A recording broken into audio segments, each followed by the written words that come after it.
One of my favorite things to talk about is SharePoint's document management features. I'm not quite sure why that is. Probably because I try to be a very organized person.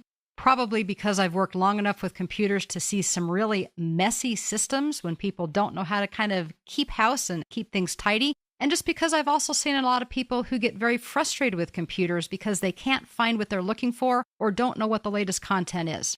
So for all of those reasons, this is one of my favorite things to talk about in SharePoint.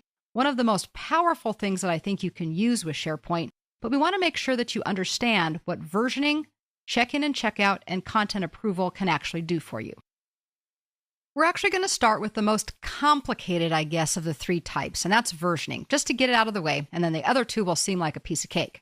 So when we talk about versioning or any one of these features, what you need to know is what is the purpose of using it, because none of them have to be used. When you work with libraries and they don't use any of these features, your library basically becomes just like the network or saving things onto your hard drive.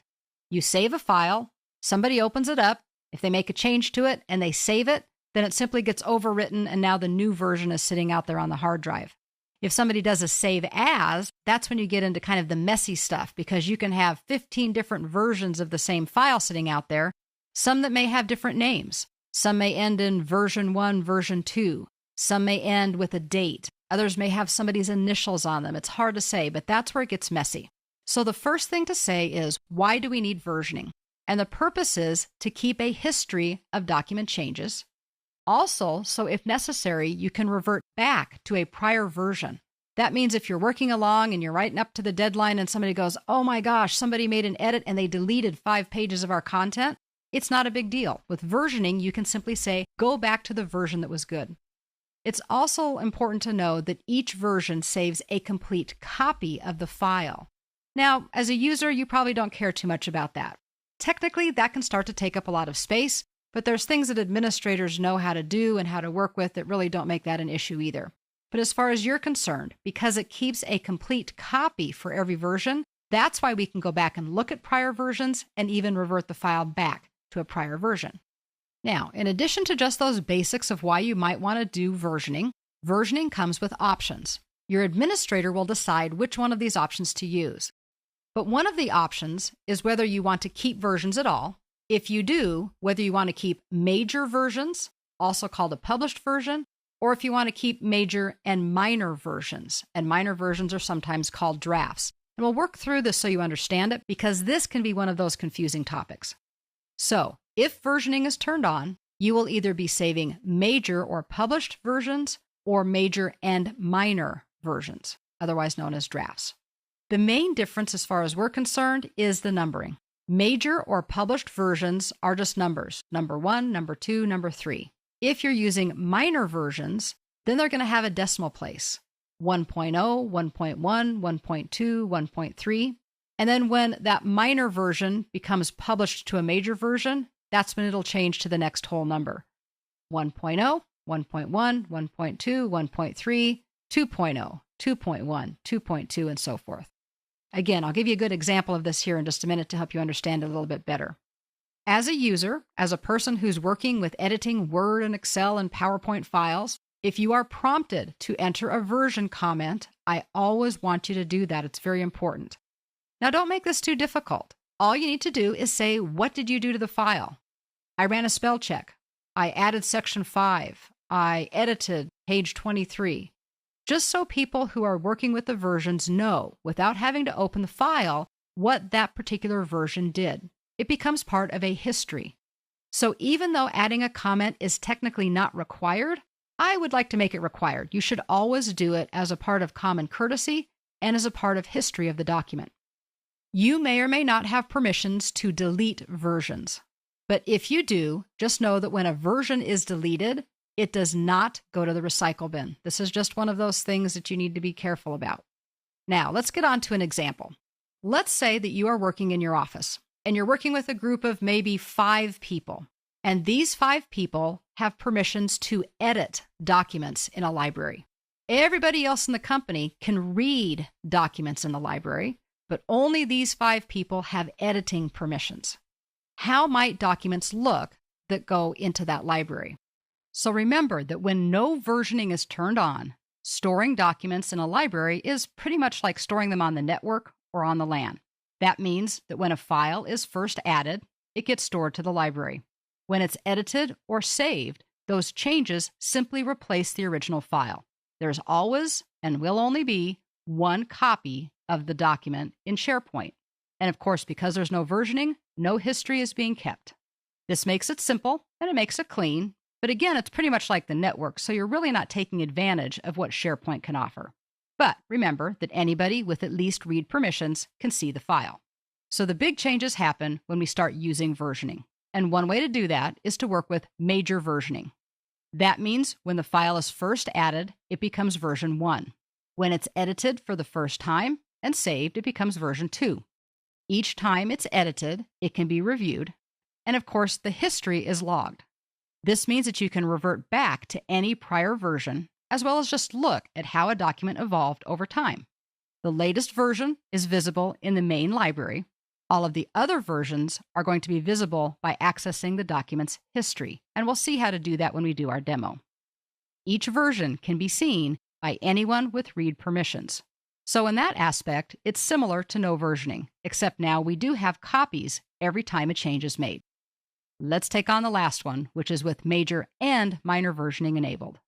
Once again, when the file is first uploaded, it becomes 1, but this time it's 1.0.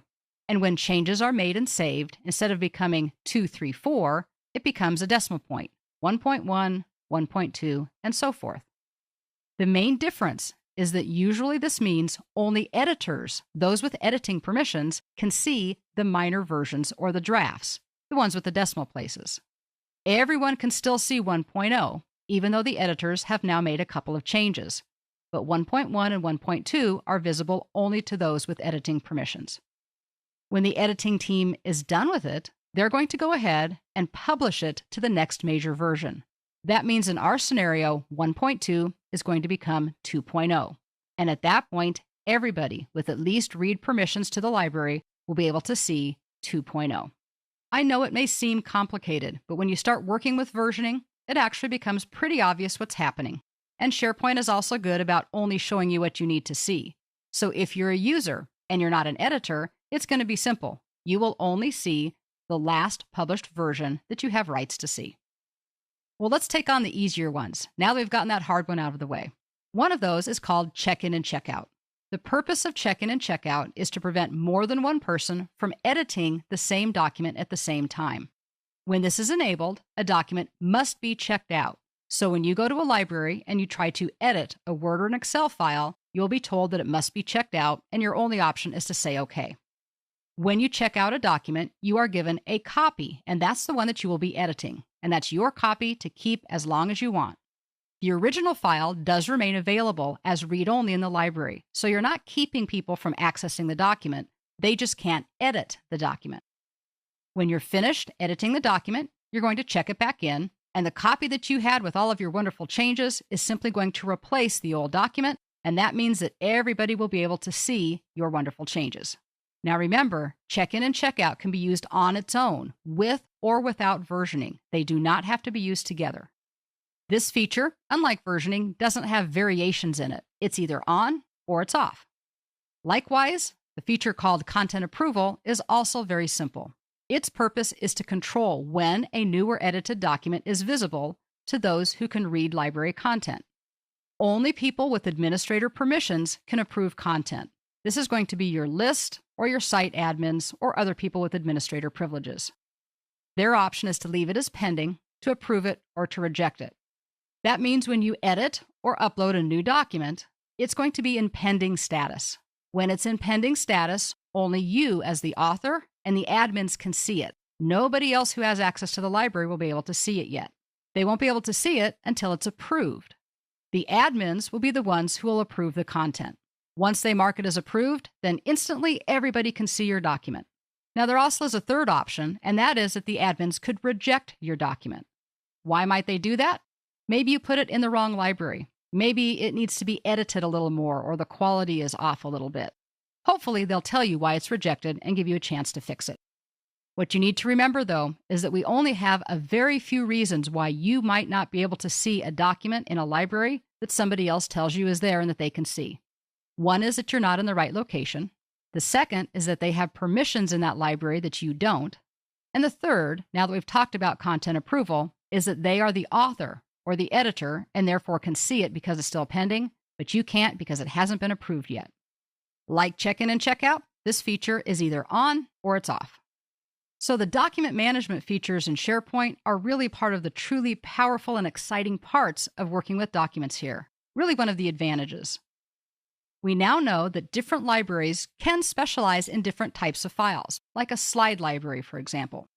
There are some physical size and file type limitations to what can be stored in libraries. Those will be set or determined by your particular implementation of SharePoint, so check if you need to know what those limitations are. If enabled, documents must be checked out in order to edit them. Even when they're checked out, though, others will still be able to read the documents in the library. Versions, however, help you keep a history of changes to a document. Instead of just having one copy, you can now go back and see the history of changes. If you're using drafts, then drafts can be published to major versions. Major versus minor is mainly two different things. Who can see it? Usually only people with editing permissions can see drafts. And secondly, the numbering. Are they whole numbers or decimals? And lastly, content approval helps control who can view new or changed content until an administrator approves it and says it's good content or that it's in the right place.